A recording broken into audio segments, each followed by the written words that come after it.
All right. Good morning, good afternoon, good evening, everybody. Welcome to this episode of the Note Closer Show. As always, I'm your host, Scott Carson. Hope many of you had a great weekend. It is Monday morning. We are rocking, and we are excited to have a very special guest join us for the first time here on the Note Closer Show. You may have seen him at Note Camp in April, and we are so excited to have him back on the show. This guy has been hard to track down because this guy is a traveling machine out there having a great time. Look at that smile. All those great trips to Europe, and I love it. Love watching your photos, watching your adventures on Facebook. But good morning, Mr. Bob. How's it going this morning? Good morning, Scott. Thank you for having me on. And, I love the note space, and that's what I just tell everybody is if you want to travel the way that we do, we're doing 2 trips to Europe a year. It's the notes that are doing it. I was a real estate agent for years and still am. But, if you don't sell a house, you don't get paid. Notes pay me every month. Amen. That's nothing wrong with the cash flow. That's what it's all about in this space, is having the cash flow to do what you want and have the dreams that you want. But for those of you that don't know who you are out there, Bob, why don't you take a second to kind of introduce yourself? You talked a little about being a realtor in the past, but share a little bit about your journey in the note space and who you are. Sure. So my name is Bob Zachmeier. I live in Tucson, Arizona. I transferred from Texas. I lived in Dallas, Texas, worked at the Texas Instruments plant in Lewisville, Texas. 1980 is when I hired on there. They shut our plant down in 1998 and moved us out to Tucson. Both my wife and I hated our jobs. So I quit first in 2002. I walked in after 22 years and just hung up my badge and walked out the door. There's not too many $100,000 a year jobs in Tucson, so it was a leap of faith. A year and a half later, I went back and picked up my wife on her 40th birthday in a limousine. And that was her birthday present. That was her last day of work. But we have a real estate company in Tucson, and we also bought a lot of rental properties. And I've been a landlord since 1980, and actually 82. I got my job in 80, and I bought my first rental property in 82. And so here we are, 36 years I've been a landlord. I found notes back in, actually by accident.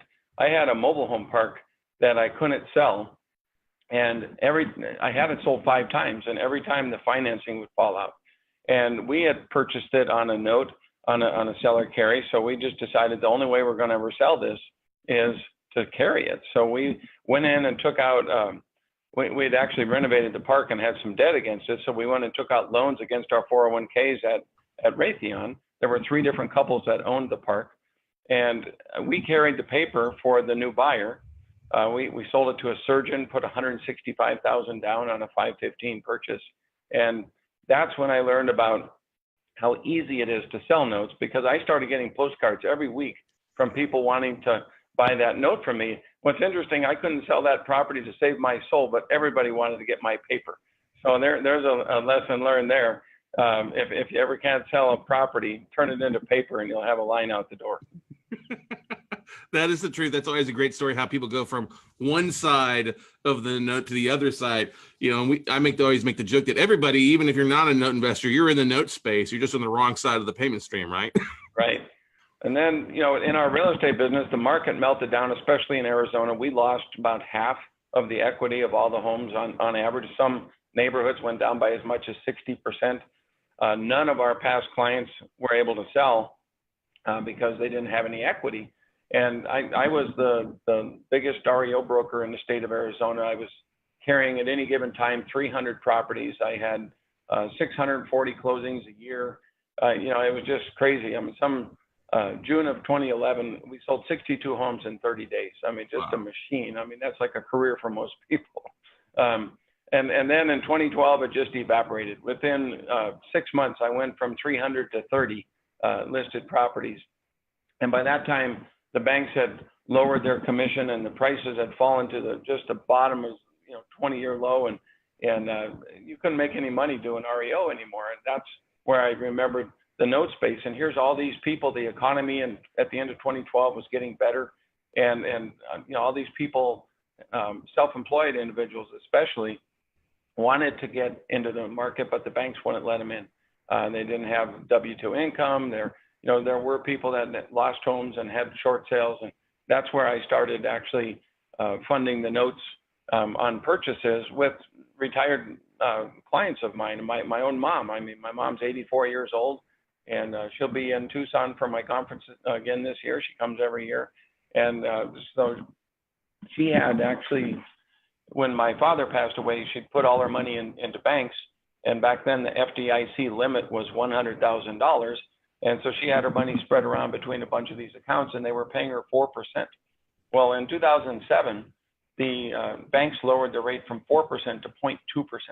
So my mom's residual income went from $52,000 a year down to $2,600 a year, and that's where I called her and said, hey, I've got this client that is buying a $300,000 home, and he's putting $100,000 down, and he needs a loan. You should close out 2 of those bank accounts and fund this note. And she said, well, what if he doesn't pay me? And I said, well, then you get a $300,000 home for $200,000.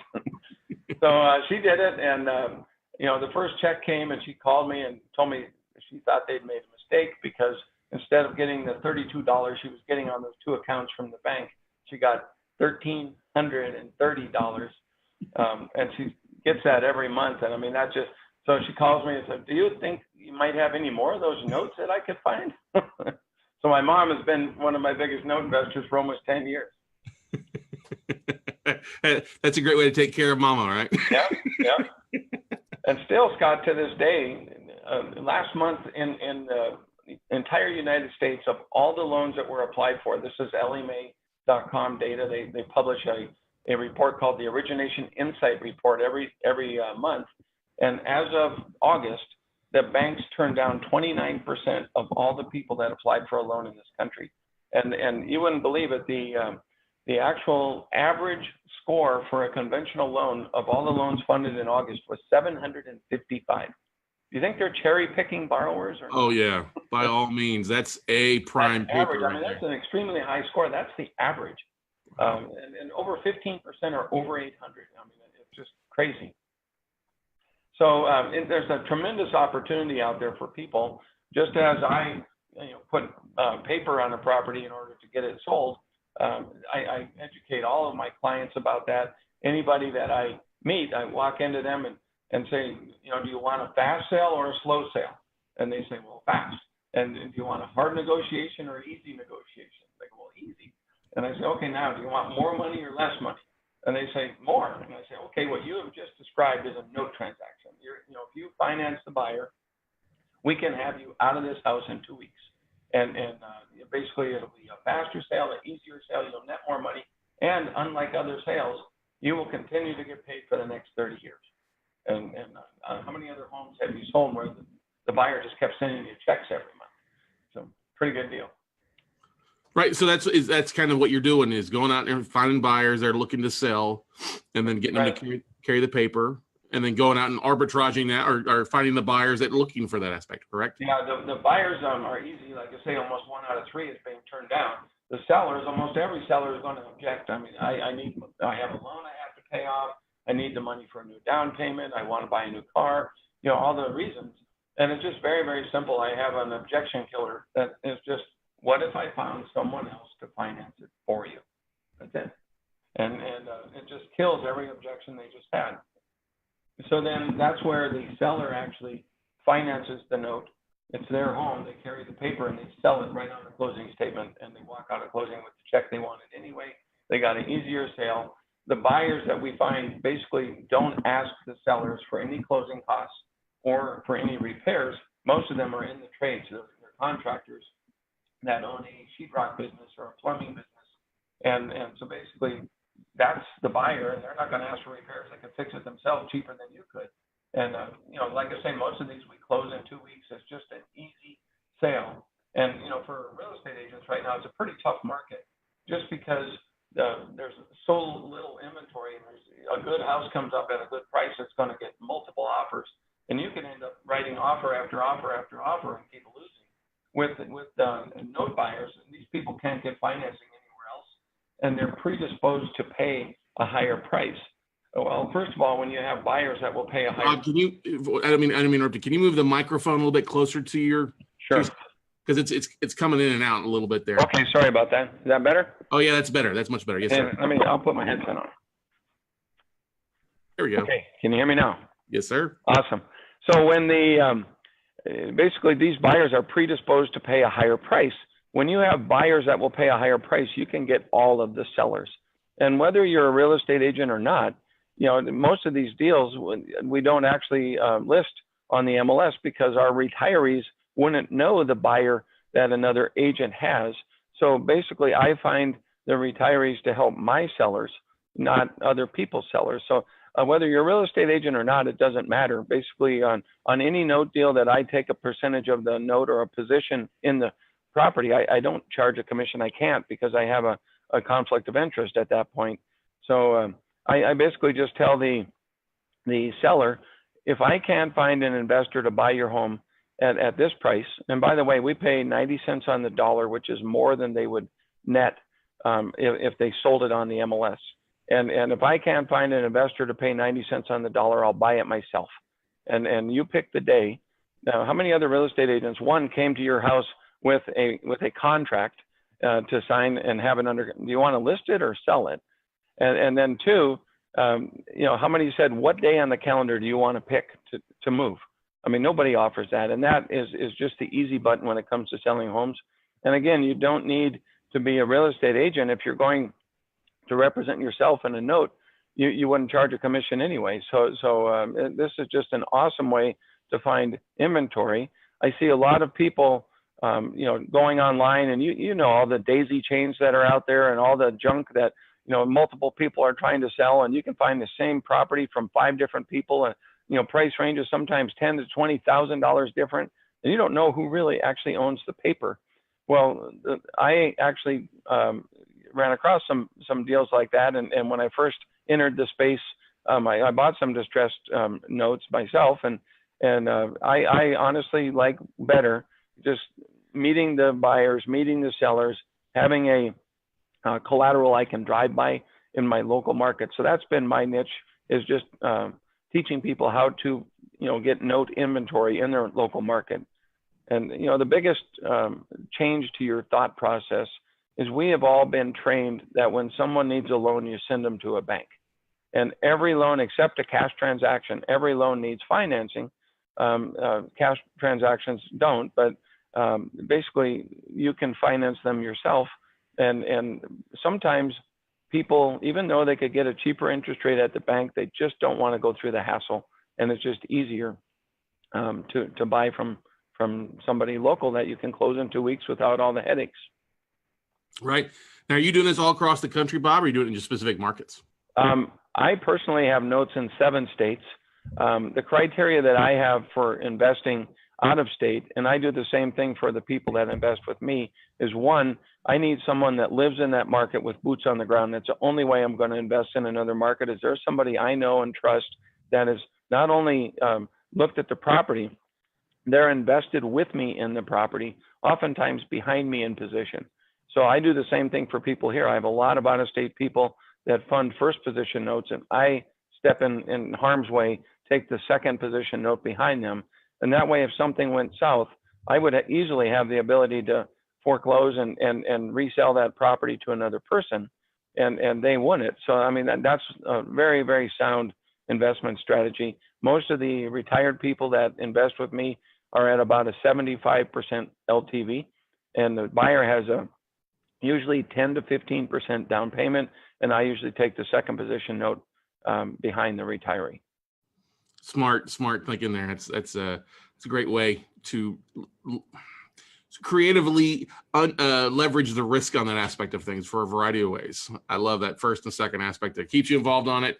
It also gives the investors a great LTV as well in case anything goes south, vice versa as well. So leaves plenty of meat on the bone for you guys to step in. Right. If the bar is not going to end up paying, right? Right. And actually, we haven't had since 2009. I've had to foreclose on some flippers who didn't do their job and finish up the house, but and that was 2. I've had to do 2 foreclosures on 2 flippers. I've never had to foreclose on a homeowner just because of the skin in the game. And my goal is to kind of tackle the lower end properties. The payment to me is cheaper than they would pay in rent. So to not pay me, look out the window, that house across the street costs $200 more to rent. I think that has a big part of the success of our notes. So no foreclosures in almost 10 years. That's a pretty good ratio there, bud. Thank you. Now, you talked about the lower end. What are you talking, like 30,000? Are you talking, what's the kind of price? Oh, no, I mean, usually between 100 and 150,000. We can't hardly find $100,000 homes anymore. 3 years ago, we were buying them 3-bedroom, 2-bath brick homes in the 60s, and they pretty much doubled in value. And now, 150, 165. It really depends on your market. In Tucson, Arizona, the median income is $47,000. So that works out to about 150, 160,000 is going to be about the most that the people can afford. So, and also a huge source of inventory is the fix and flip guys. I go to them and say, hey, what if you could sell without a 90-day rule for FHA buyers? What if you didn't have an appraiser telling you what you could sell it for? What if you had a buyer that didn't want any repairs or any closing costs? Would that work for you? And of course, it obviously would. And so they basically, a lot of times, if I have a buyer looking and I can't find something for them, I call and say, what do you got coming up? And these guys will give me a list of all the properties that aren't on the market yet, because they'll net more money. And it's funny, I've sold homes to people who are married to real estate agents. and and they chose me to sell their home, not listed. I mean, I brought a buyer, and they're basically, compensating me, selling the house out from under their wife. I'm sure that's a great conversation tonight, honey. Yeah, I'd love to be the fly on the wall on that dinner table. We've run into a few of those conversations as well. Yep. So a couple of things there. Talk about how are you finding your investors?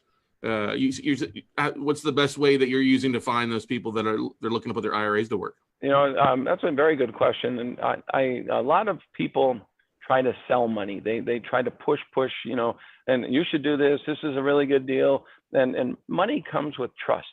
So believe it or not, Scott, you're surrounded by people. The money comes from the people you already know. And if you've, like for me, I've sold 4,000 homes as a real estate agent. So I have a ton of past clients, but I have a ton of people that I know just in my community through organizations. I serve on a MakeAWish board of directors. And, I talk to people after the meetings and just sort of, ask them, this is the best question. The way to kick off the conversation is, what is your best investment? And then just zip your lip and listen. And almost every time they start complaining about the bank. And so I just say, oh, never mind. I've got notes that are paying me 7%, and then I walk off. And they're like, whoa, what's a note? And, hey, 7%, can I do that? And see, right there, that little conversation just changed, and now the money's chasing me instead of me chasing the money. That's such a great tip there, Bob. What is your best investment? Oh, no, the whole takeaway close. I love it. Yeah, exactly. Well, can I do that? Well, I guess you could, Yeah. Yes, you could. So then are you then what are the normal interest rates that the buyers are paying on the loans on average? Okay, and that varies also by market. Again, my goal is to have the buyer's total payment, counting servicing and everything, out the door to be cheaper than rent. So in Texas, the rents are a lot higher. I have about 16 notes in Dallas that we've created the sale and funded the deal. And on those, the buyers are actually mostly contractors as well. And I don't advertise in Spanish, but nearly everybody that buys notes from us are Hispanic contractors. I don't think anybody would argue that they have this strongest family unit. They take care of their elderly people. And basically we have multiple generations living under one roof. They save their money, and they're so for us, I don't target one class of people, but basically that's who my buyers are. So for them, it's very easy. You just say, how would you like to live for less money every month? Own for cheaper than rent, and then you have equity. For the investors, then you're just asking what their favorite investment is and asking them about that. For the sellers, it's an education process. And again, just those three questions: do you want a fast sale, an easy negotiation, and more money? And it's pretty much, you're going to attract everybody with those three questions. Yeah, I would agree on a variety of things. I used to be a banker for JP Morgan Chase at the biggest Oh, branch well. here in Austin, Texas, which is downtown, which is 85% Hispanic. And I totally agree. They have you're right. They'll have three generations living under one roof. They are paying their mortgage payment or their rent payments along with the truck payments. They don't really trust the banks, and they stock their money. They save their money. Albeit sometimes in a mattress. We joke about that, but I've had people. I got one guy walked in with a mattress actually, and was pulling cash out to make deposits one Oh time my goodness. into CDs. But that's the thing is, if you can offer somebody up a house, like you said, ownership for less than what they're paying in rent, Right. you've got a seller who's getting their house, you're getting more than what they listed. You got an investor who's making a better ROI than 0.2%. Right. Right. You're really kind of bringing the three together. So is that how note carry was established, basically, huh? Exactly. I would actually run the same calculations over and over and over again. So finally, I built it into an Excel sheet where I would put the data into one sheet, and then I would have another sheet that had a buyer report that showed the buyer the benefits of home ownership, showed them how much they're going to pay, save in rent, and how much they're going to get back in income tax from having mortgage interest and property tax deducted from their check. So for most people, that's over $100 a month more that they're going to get in their paycheck.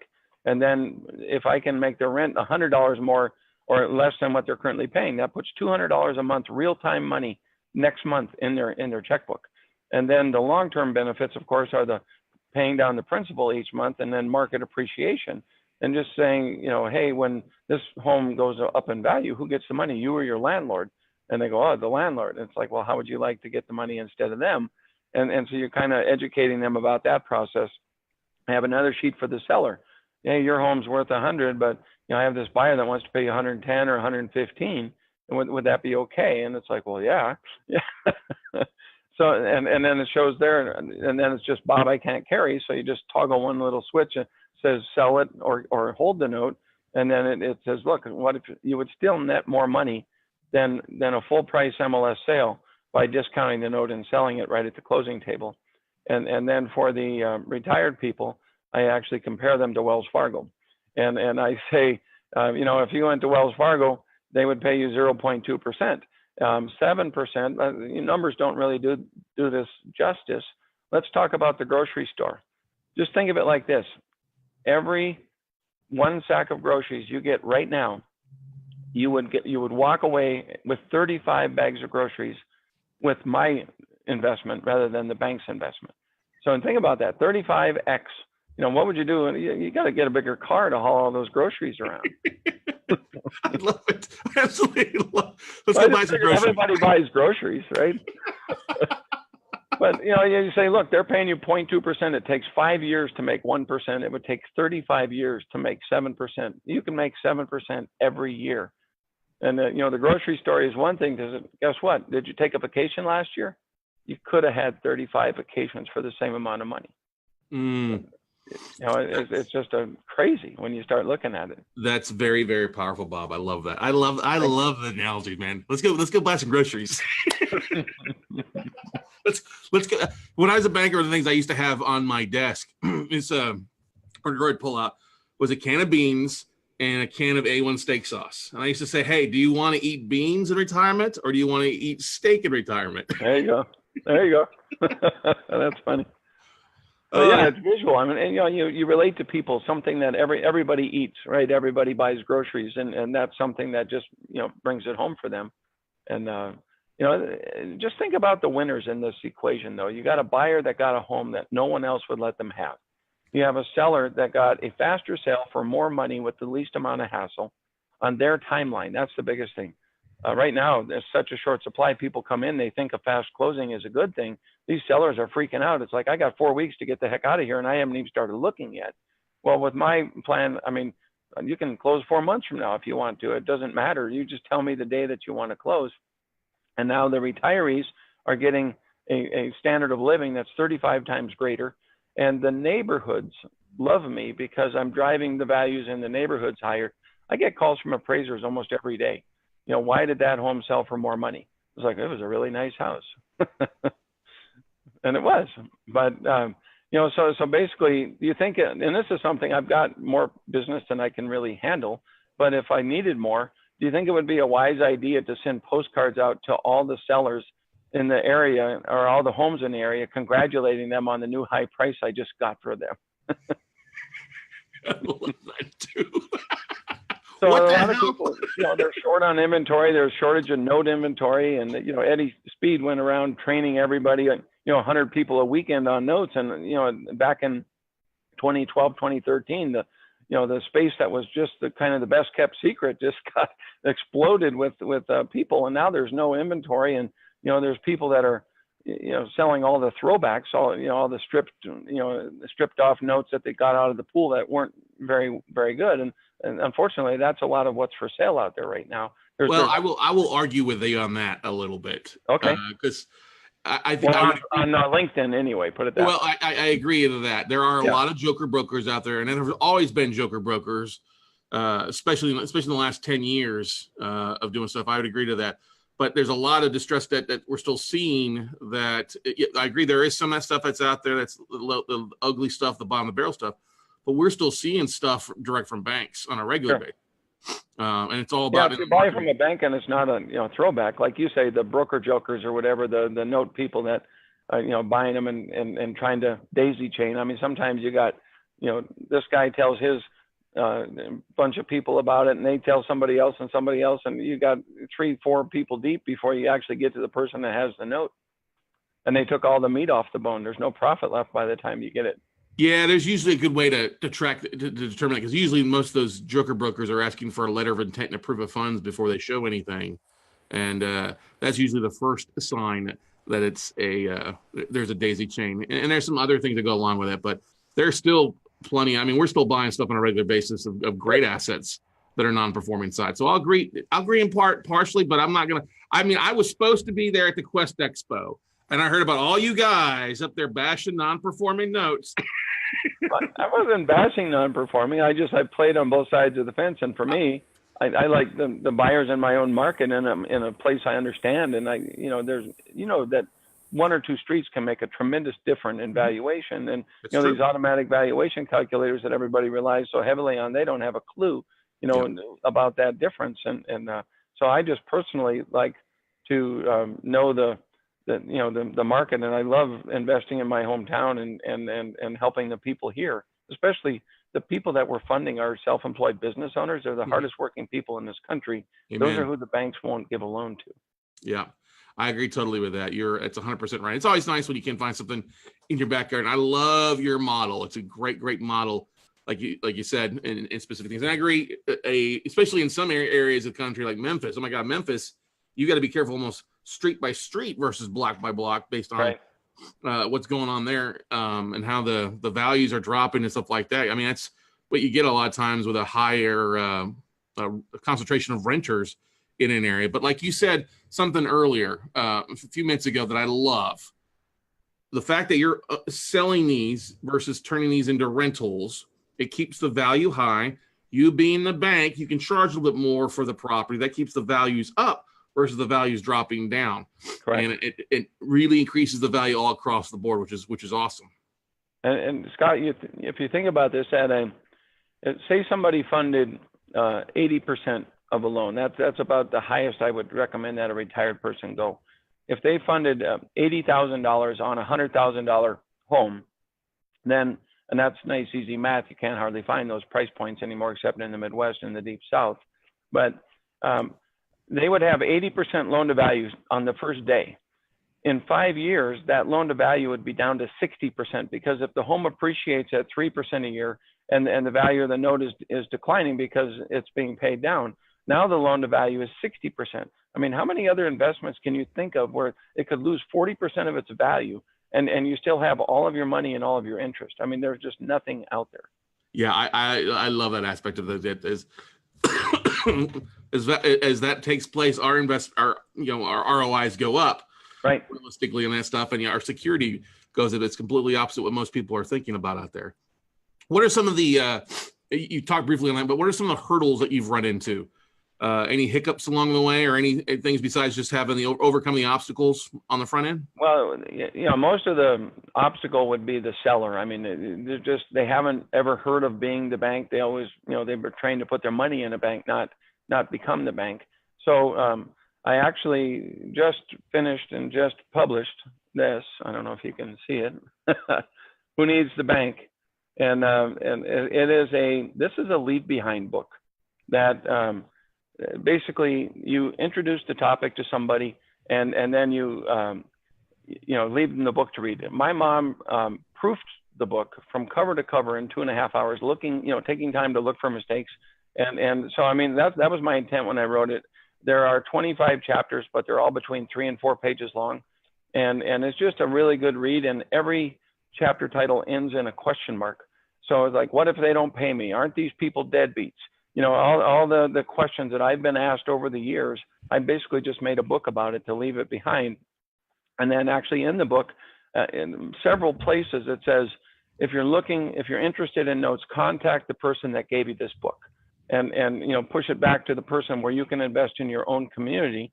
So I really think this book is going to do well, because I'll have a whole bunch of note people, buying it and handing it out to their clients, and it just kind of educates them more about the note space. Right. That's a good point. Is there a website that people can go to buy the book? Yes, I actually have my own publishing company. It's called Out of the Box Books. So if you just go to outoftheboxbooks.com, or you can just go to Bob or nocarry.com. Well, the book is for sale there.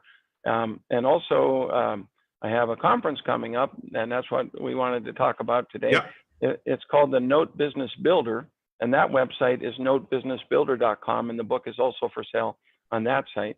But each year, this will be the 10th year that I've done this. I hold a conference, and I started it on my 50th birthday. And I just decided, you know what? I had a lot of people that have influenced my life and donated their time and effort, and to make me the person that I am. And at some point in time, you need to give back to the people that have helped you in the community that you live in. So I just decided that I was going to, on my 50th birthday, raise $50,000 for the Make-A-Wish Foundation. And a lot of the foreclosure properties that we were dealing with, I mean, that's who's affected the most are the kids. So I purposely chose a kids charity, and people don't get all biased one direction or the other, or political or anything else. It's like, how can you argue with helping kids, right? Right. Amen to that, right? Yeah, exactly. So anyway, it was really a cool. I hired Blue Oyster Cult to come play my birthday party, and then I sold tickets. I had 250 tickets sold, and then the cost started setting in. The band, actually, I wrote the check to pay for the band. They cut their price in half because it was Make-A-Wish. But the promoter, the stage and instruments for a 3-hour show were $12,000. The promoters were $5,000. Having a limousine on standby, 9 hotel rooms, all the stuff, it just started adding up. So I decided, man, I'm going to lose money if I don't do something else. So I said, well, what else can I do? How many people are selling 500 homes a year? I'm going to go out and just teach a class and share everything that I have, every marketing, all the stuff I do, how I lined out my business, and just share all that. And so I had a class the first year. I had 42 people come. And not only did we not lose money, we actually ended up making $60,000 that first year. So every year since I've had this, I still donate 100% of the money to Make-A-Wish. I just don't have the band anymore. So sorry about that. That's okay. Make-A-Wish, a great cause. We're actually friends with the founder, Frank Shakowitz. Oh, yes. Who lives out that neck of the woods. And actually, I didn't know if you noticed, but they've got a book or a movie coming out called The Wish Man. Is coming out. I heard of the movie. I haven't seen it yet. I actually serve on the board of directors down here in Tucson. Make-A-Wish was founded in Phoenix, 100 miles to the north, and the first wish was back in 1980. So we are pretty much in Arizona this year. We'll grant more than a wish every single day, and at my event last year we granted 11 wishes. So what's really cool is the little girl that we got to send to the Macy's Thanksgiving Day Parade is actually coming back this year to share her experience with us. And I mean, that just hits home because that's one that we created. I mean, and as I said, there were 10 others that were done that day. And then this is just a really cool way to, to give back. And boy, you talk about there won't be a dry eye in the room. I mean, it's just a cool thing. It reminds us why we're here, right? You can make a lot of money in this business and helping people, but giving back in your own community is really what gets you it has done so much for my business. Just the people know what we've done and what we do, and people call us and they go, look, I don't care. I just want to sell my house, and you're the guy. They don't say I'm interviewing other people or anything. I just want to sell my house. And then you just say, well, do you want more money or less money? And go right into the note thing. Right. I'm pulling up the website here real fast so that we can share with everybody. Sure. Business Builder Bootcamp, correct? Yeah. Note Business Builder is what the website is. Notebusinessbuilder.com. Okay. Oops, sorry here. I was going to share the screen so everybody knows where to go. Last year we had about 125 people. We have the biggest deal board you've ever seen. I actually went and got 2 4x8 sheets of masonite, ripped them into 4x4 squares and connected them with door hinges. So we have a 4x4 4-sided deal board. The very first day, before the first break even, we have a deal board exercise. There it is. And in the back corner of the room, you see that big board right where your arrow is. Yep. By the end of by lunch of the first day, that deal board was full. We had over 80 deals on the board. I invite all of my private lenders to this event. Everybody says, why would you share your private lenders with everybody? And it's like, because there's so much money out there right now. If I start believing that there's a shortage, then if I start thinking there's a shortage, I'll believe it. So I brought in all my hard money guys. They're funding deals all over the country for the people that came last year.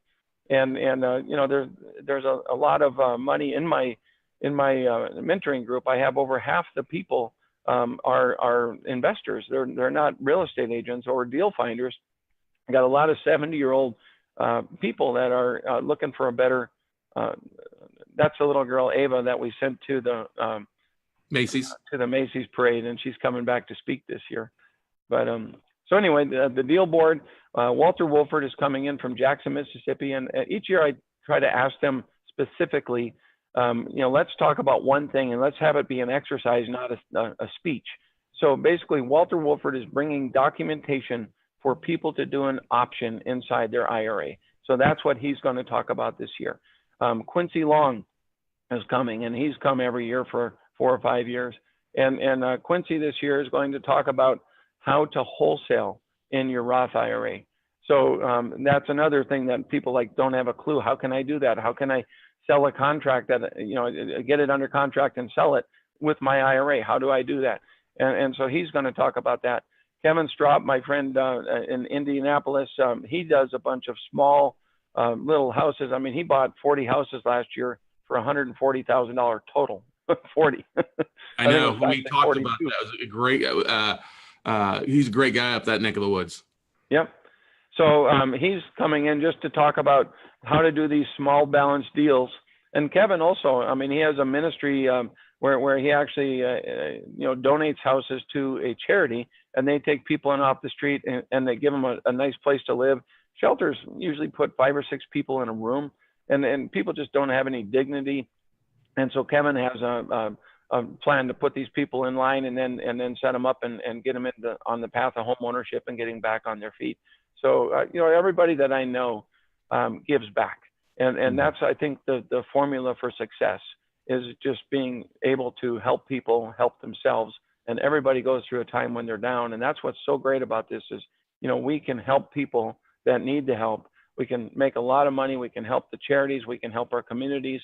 And it's just an awesome space to be in. I feel like everything I've learned in my entire life is all converging, right now into the space that we're doing. And just everything that I've done is sort of was training to do what I'm doing right now. It's funny when you give and give, it comes back tenfold. I'm a big believer in that. It's just, and I think sometimes, actually, we're all, I think, put here to do some big things. And those that have success, I think it's more so up to us to really go out and change the world, whether it's one investor or one borrower or one child at a time. Yep. It's all up to us that are actually doing things. So let's just face it, I think our government's not doing anything except making things worse. Exactly. And all the people out there talking heads aren't doing anything about it. So I could totally commend you on what you're doing there. I would have loved to make it. Unfortunately, we had something pop up, so we've been making it. But guys, next year. Next year, definitely. I already have it down on my calendar for next year to put that down there for you. But literally, guys, you've got a special, still an early bird special that expires October 1st, correct? People can get signed up today, right, through September 30th for $695. That's the early bird special. And actually, Scott, we extended if you go back to that, we extended the $595. And what I'm going to do for the people on your call right now is there is a discount code. If you type in the $ and 200 OFF, guess what? You're getting in for $395. Nice. Now, is that all caps or lowercase on the off? All lowercase. So $200 off. 200 off. Okay, awesome. Thank you for that. Appreciate it. Sure to take advantage of there. What questions for those that are watching this on Facebook Live or listening to this online here? What questions do you guys have for Bob out there? A couple questions. So it's a Thursday, Friday, Saturday event. What time does it end on Saturday? Saturday is a half day. I did that on purpose so people will, can fly out if they want to. Saturday is actually a culmination. You don't get this at most conferences. There's 2 days of just drinking from the fire hose. The Saturday is actually coming back, sitting down, and drawing out a flow chart and putting names and dates on every single square in that flow chart. Like, this is the whole process. I don't have all the pieces. I have very few pieces. These are the pieces I need. Would it be better to hire somebody for these pieces or partner with somebody for these pieces? But then you basically are going to come out with a plan. These are the things I want to get in place. These are the dates I'm going to have it in place. And then this is my accountability partner. So basically you have someone that's holding you accountable for getting stuff done when you said you're going to do it. And I just think that there's a tremendous amount of leverage that can be made in this space. Say you have a VA that's doing a task. What if that VA costs $200 a month or $200 a week? Then basically if you had 10 people that share the output of that VA, it's costing you $20. And if you can leverage your time like that, you can fill all these bars. And that's some of the stuff that we're going to talk about. Is these are the things I do. And then during the conference for 2 days, we're going to have role play. But that last day, it's just putting all the pieces together and walking out with a plan of action in your playbook. I love it, Bob. Absolutely love it there, guys. You can get signed up for it at notebusinessbuilder.com. Once again, guys, that's notebusinessbuilder.com. That's October 11th, 12th, and 13th. You're running from 9 to 5 on Thursday and Friday, Bob? Or yeah. 9 to 6? Actually, the networking starts in the morning at 8, and there's an agenda up there. And I have to update that. You're still on there, but Quincy Long is going to take your spot that we had slotted for you. And with the second presentation on small IRA investing. But it's notebusinessbuilder.com. And then don't forget the $200 off discount code. And if you're coming with someone, if you actually click on not the register now, if you go to register now, but there's like early birds, if you actually click on the bird itself. So click on the register button. And then when you get to the site, there's the early bird. So if you go up there and click on the one that says ends on 8/31, if you click on the bird, this is a little trick, and you can add a spouse for $100. Nice, very nice, good stuff. Yeah, because it's important when you're doing this. It's important to get your spouse or your business partner involved on this because you're. So basically, for $495, you're bringing 2 people to a 3-day event. I mean, it just doesn't get any cheaper than that. The hotel, actually, it's a Marriott hotel right on the campus of the University of Arizona. There are 20 restaurants out the back door within a block. Of all the places I've ever been to a conference, this is by far the best venue. October weather in Tucson is shirt sleeve and shorts, and we're on the University of Arizona campus where there's 42,000 college students. So probably the biggest comment I get from the guys is, "Oh my God, what's in the water out here?" But so anyway, it's an awesome venue. They gave us rooms this year. They became a sponsor of MakeAWish. So they actually have room. We have a room block for $139 at a Marriott for a conference. I mean, that's unbelievably cheap. So we got a super cheap conference, a super cheap hotel venue, and we just need to get out here, and you know, one note will pay for this event many times over. Amen to that. Amen to that. Well, awesome, Bob. We look forward to your continued success on the event and look forward to being a part of it in the future for sure. Definitely. Once again, guys, you can get signed up at notebusinessbuilder.com. When you register, if you use the discount code $200 off, and the off is in lowercase, 200 OFF. That's $200 OFF at notebusinessbuilder.com. Then lock $200 off your registration. Bring your spouse or business partner or somebody else in the note business for an extra $100, which is awesome. So, Bob, that's awesome, bud. We look forward to hearing successes from this workshop around, and we look forward to having you on our Note Camp convention again this time around and later on in November as well as a speaker too. Awesome. I look forward to it. Awesome, bud. Well, hey, Bob, thank you so much for taking time out of your very busy schedule. I know when you're 2 weeks or just over 3 weeks out from an event, you're probably running around like I know many people are working on getting finalized things, updating schedule from those idiots that don't show up on their time. Well, the biggest thing was getting that book done in time to give. That book will be, as you check in, everybody gets a free copy of the book. Well, nice. Good stuff for you. Good stuff for you. Well, hey, Bob, thanks for joining us on the Note Closure Show, bud. All right. Thank you, Scott. I really appreciate you having me on. Hey, no problem. Glad to have you on, Bob. Always great to hear from you. I love your stories. Guys, like I said, go check them out. Go to notecarry.com. Check out Bob's trainings. Check out notebusinessbuilder.com as well for the upcoming workshop. Remember, it's all about buying groceries. If you can buy 35 more bags of groceries, you're doing something special. Awesome. We'll see you later, Bob. All right. Thank you. Thanks, guys. All right, guys, that's going to wrap it up for this episode of the Note Closure Show. Like I said, check out those workshops. Check out what Bob's got to offer. Great guy, a two-time Note Educator of the Year, one from the Noteworthy USA Conference and then from the Note Investor Summit as well. So guy knows what he does, got a big heart, helping a lot of people, changes a lot of lives, and just doing a great job. So until we meet again, y'all go out, have a great day, go make something happen, and we'll see you all at the top, everybody. Bye. Thanks.